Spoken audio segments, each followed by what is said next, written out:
Welcome to another episode on the Total Space Network. I'm Mikko, and our guest today is Sapolsk. Welcome. Hi, Mikko. And today we are talking about some interesting stuff about the moon again, about humanity's lunar future, and connected to the latest events, right? Yeah. So we have Starship liquefaction or liquefaction. Then we will talk about lunar bases, spin launch. But yeah, let's start with a study from a university. Do you remember which university was it that was researching the Starship lunar base? Yes, I'm cheating a bit.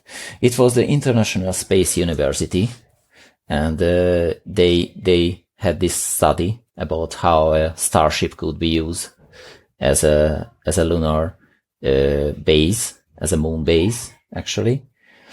And that was presented on the 72nd International Astronautical Congress in Dubai. And this study shows also that after landing with a lunar starship, or it was not totally clear if it's a lunar starship or a general starship, but of course no fins are needed, that's for sure. But some of the added features that are present on a lunar starship, for example, the extrasolar arrays, which provide energy as it is orbiting the moon and going to the moon and stay on the surface and go back. It is not needed for this one.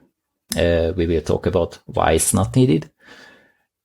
But this starship landing on the moon, they developed a way how it could be laid down on the surface in a horizontal position.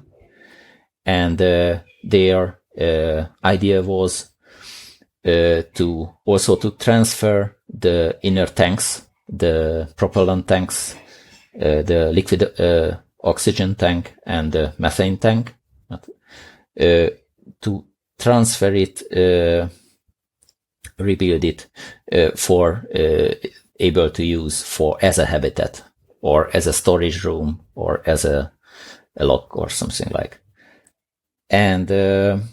And they also thought about how the radiation protection should be solved. And this is the same way, they thought the same way what a lot of other researchers got to cover the whole habitat with lunar regolith. And for that, what I saw in different, for example, the ESA also has a plan for a moon base, and they are also planning to cover it with regolith. And probably the other agencies has also similar plans. They are planning to use robotic robots, actually special robots, to move the regolith from the surrounding area on top of that. And there is also an idea to use 3D printers to reduce the needed amount of regolith, so they can actually build a specific width layer, so they don't have to move that much material on the moon, which is of course which needs a lot of energy and so on. So the idea that we already talked about in the lunar future part 2, in the deep dive together, that was liquefaction of the lunar regolith, which consists of tiny particles and dust parts, so from smaller to bigger chunks of lunar rock, actually. And we already talked about that in that part of the deep dive. that this phenomena, as we apply vibrations or also leading gaseous materia into that, and perhaps the combination of those two, with the help of that, we can sink something into the regolith if it has a proper density, average density. And when I saw that idea that they made a study about using the Starship body, the Starship hull, as a base for a lunar habitat, I immediately thought that, okay, if they can land on the lunar surface and we can solve somehow that this liquefaction is liquefaction, yeah. Exactly. If we can solve that, this liquefaction can be applied on this starship, it can be sunk under. It can be yes. It can be sunk under. Yeah. Submerged. Yeah. And that way it can be something funny that it's not only the Titanic which sank, but yeah. A starship also sank in the moon. And if we are talking about that, that also is the topic of a novel of either Asimov or Clarke. I'm not sure at the moment. We will have it properly searched. Yeah. That one of those vehicles moving on the moon, there is a moonquake, and the vibration of the surface causes it to sink under the regolith, under the dust, actually, in that yeah. novel. So that could be a way to reduce the amount of work and to reduce the amount of needed energy and machines also, perhaps, to solve the regolith radiation protection of these starship habitats on the moon. So this is one of the ideas. Yeah, lunar base and liquefaction in the starship would go well together. That would reduce the workload quite a lot. There wouldn't be a need for robots that would carry the lunar regolith over on top of the base, and that's something that would take quite a while, I would think. Yeah. I think that could work, and connected to that, we have to talk about how thick the lunar regolith is on the moon, because the moon also has a solid rock body which is covered with this regolith, and this is not infinite deep, fortunately, or I don't know. So it has a certain depths. As it is written on the internet in different sources, the thickness of this regolith is from 2 meters at the youngest surface parts. Mm-hmm. It goes all the way to 20 meters deep in the oldest lunar surfaces. Yeah. And probably that's because as the lunar surface is bombarded with meteorites, micrometeorites, and also exposed to the big temperature change and of the lunar night and day, so it gets getting these rocks are getting less and less in size, and they become actually the lunar dust, which is everybody is afraid of, because as we know it could cause some problems. Yeah.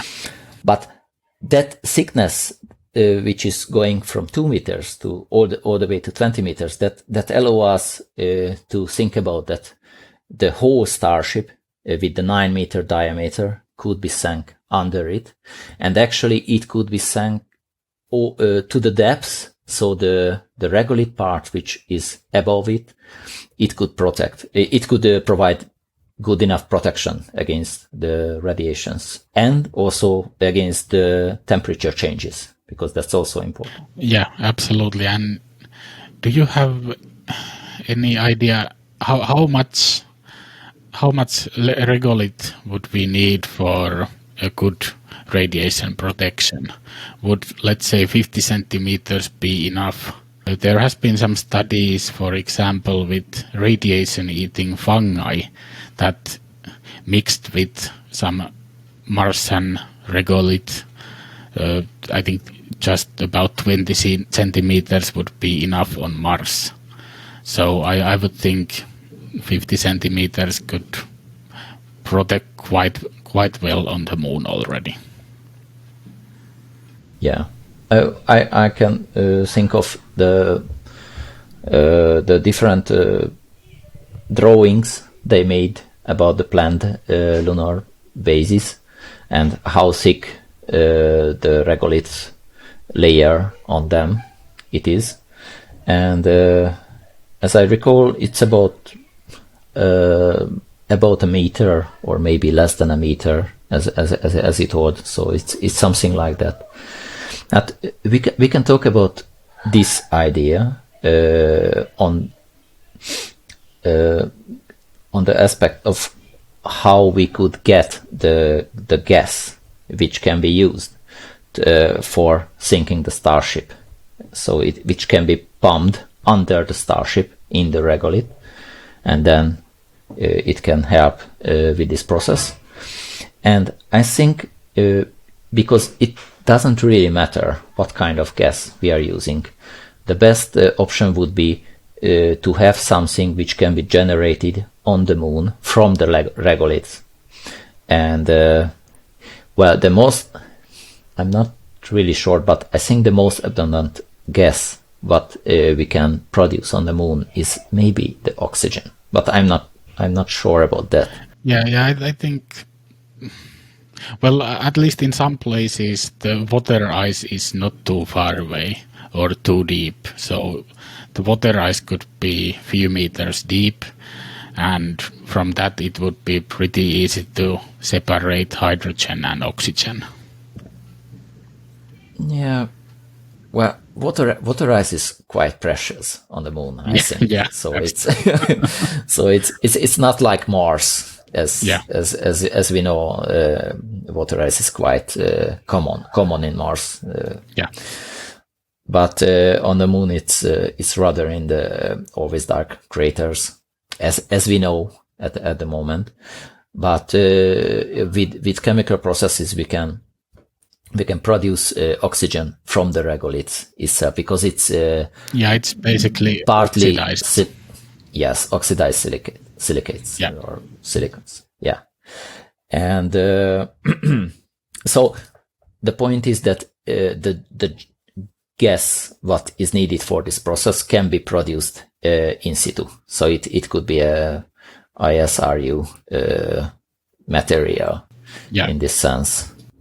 And that also helps lowering the needed amount of material to be transferred. Also, I think if the Starship has any leftover fuel, you could just use the oxygen and methane from there. I'm not sure. Yeah, I think methane would be also gas on the moon. Yeah. Yeah, it depends on the not only the temperature but also the pressure. Yeah. So that could be it. We could see some nice examples in different movies for this process when something is sinking into the sand. So yeah, so we can imagine. Yeah, like you mentioned in the new Dune movie, there's quite good scenes of that. Absolutely. Have you heard about idea where starships or other spacecraft fuel when landing on the moon, the fuel itself would kind of make a landing pad, so it would. Oh yeah. Yeah. Yes. I've seen that. Yeah, they are adding some kind of a certain material into the rocket exoskeleton, and as it is reaching the surface, it together with the heat, that material, and also probably the regolith itself, and they are actually making a landing platform. Yeah, that's also interesting, and probably it will be needed for the first landing on different spots, because if there is going to be a moon base somewhere right near the southern pole of the moon, probably that could be the first place. Then I'm sure they are going to have a landing pad there. They are going to produce a landing pad there for later landings. For sure, make it easier. So it could be even a very, very nice flat surface and so on. So that could make the landing much easier. Absolutely. Yeah. And we're talking about other solutions for launching on Earth or the moon. We did just see the Spin Launch company show their demo of their suborbital launcher. What did you think about that? Yeah, the first thing come to my mind is that we already talked about that in April, and in the Lunar Future second part also. Yeah. And we already mentioned that this can be something which can be used on the moon for launching different materials. And what I can think of is launching fuel or oxygen, or liquid oxygen, which could be very handy.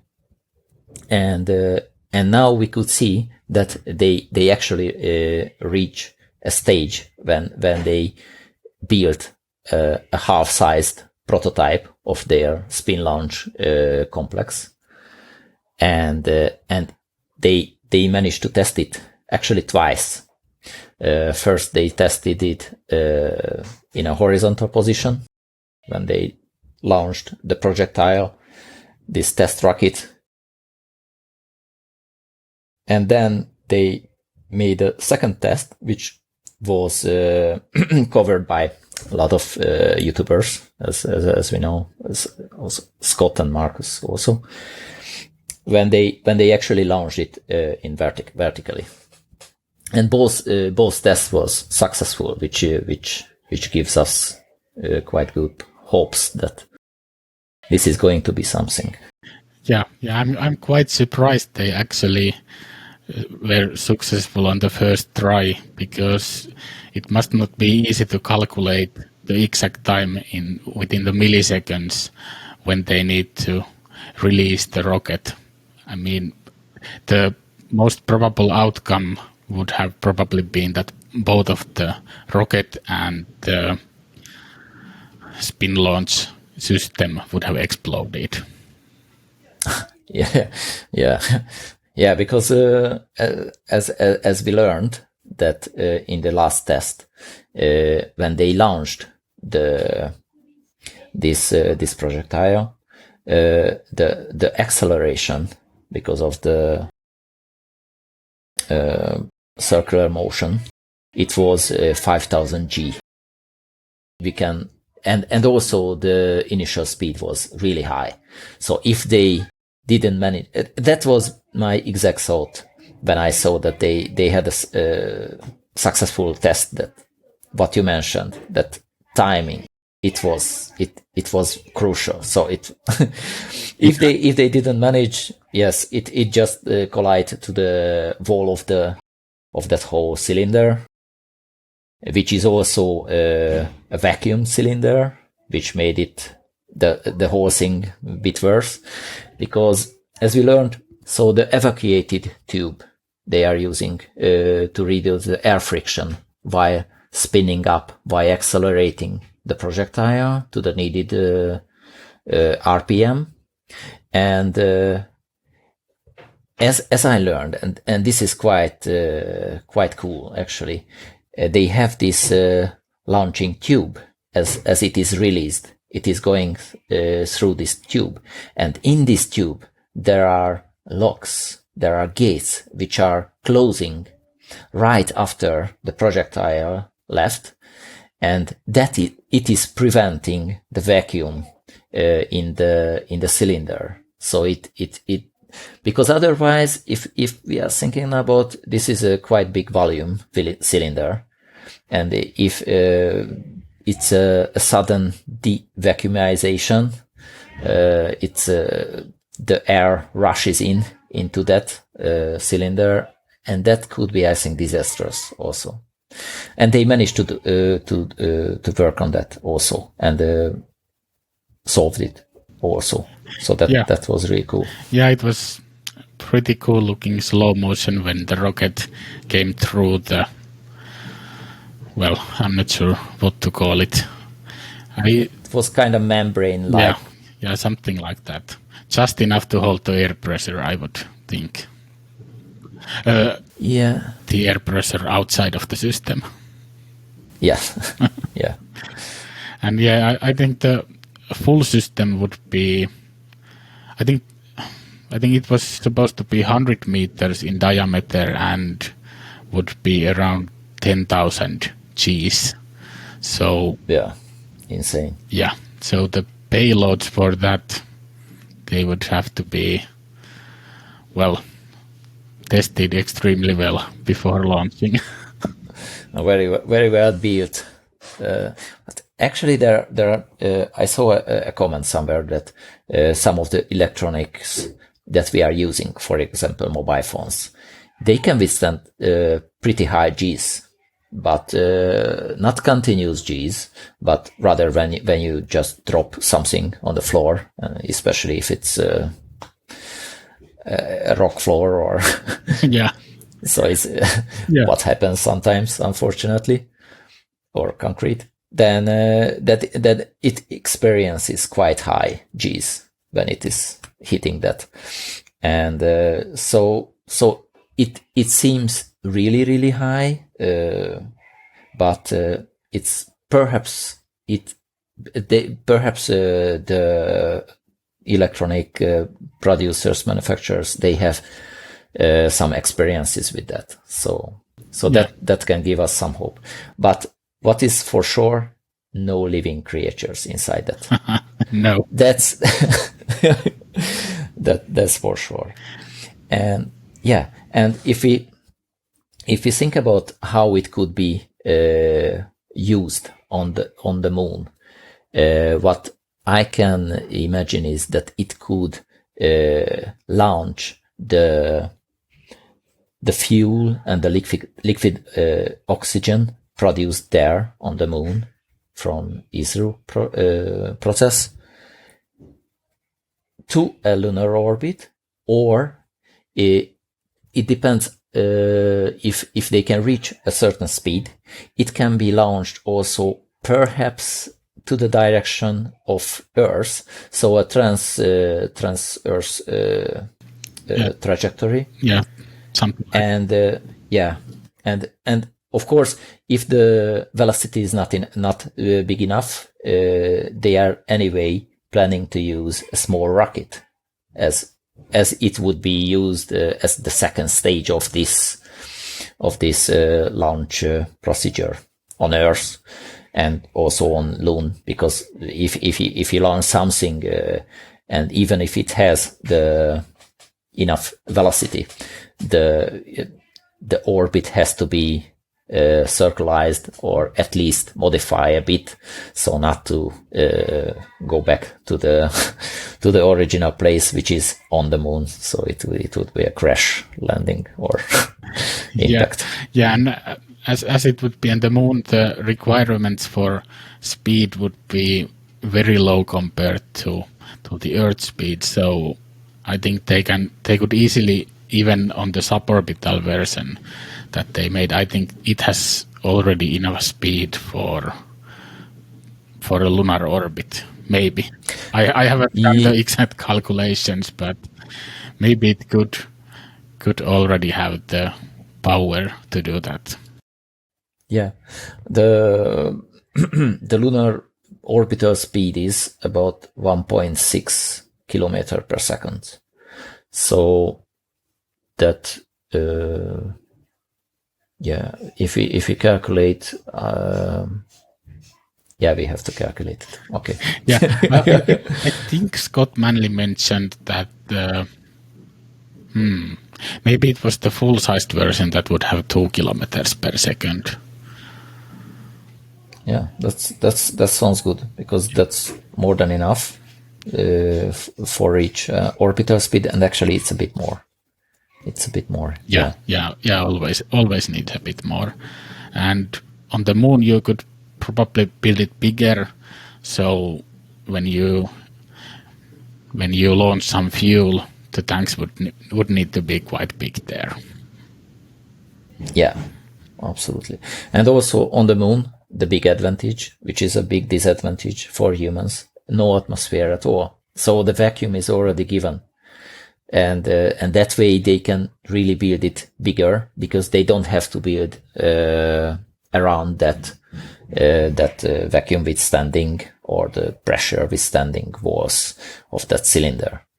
Yeah, now when you think about it, they wouldn't even, they don't have to use the casing, and then they can change the orbits quite easily. Just release it a bit earlier or a bit later. So the very same technology can be used, but in a much easier way, and with much more potential in it on the moon, which is really cool. And what is needed for that is a constant power. But on the moon, it can be solved.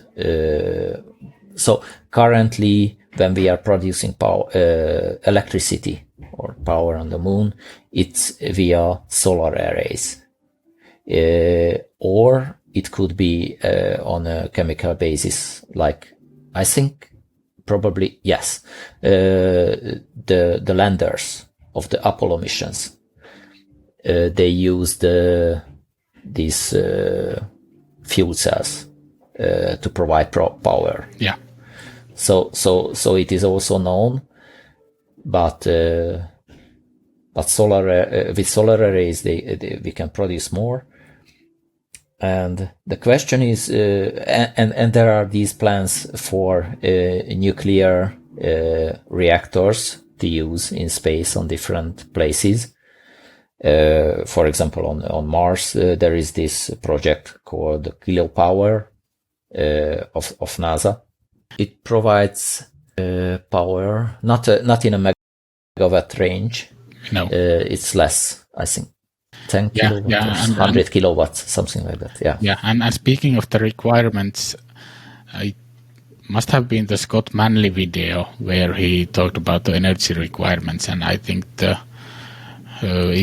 over the 1.5 hour time when it starts spinning, I think it was using maybe a couple of megawatts. So you will need quite a bit of energy there.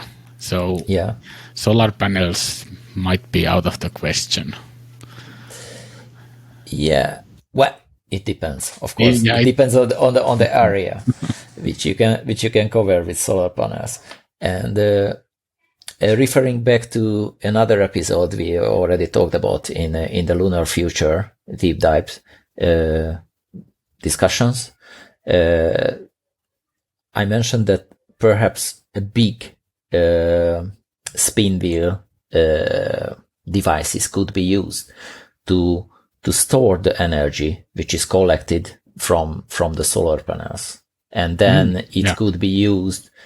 Actually, the spin wheel is pretty good, because if they combine a spin wheel energy storage solution with the spin launch, the energy doesn't have to be converted from spinning to electricity and back from electricity with an electromotor that has lower than 100% efficiency to rotation, but instead they can use some solution to use the spinning materials inertia to transfer it to the spin launch device to accelerate the projectile.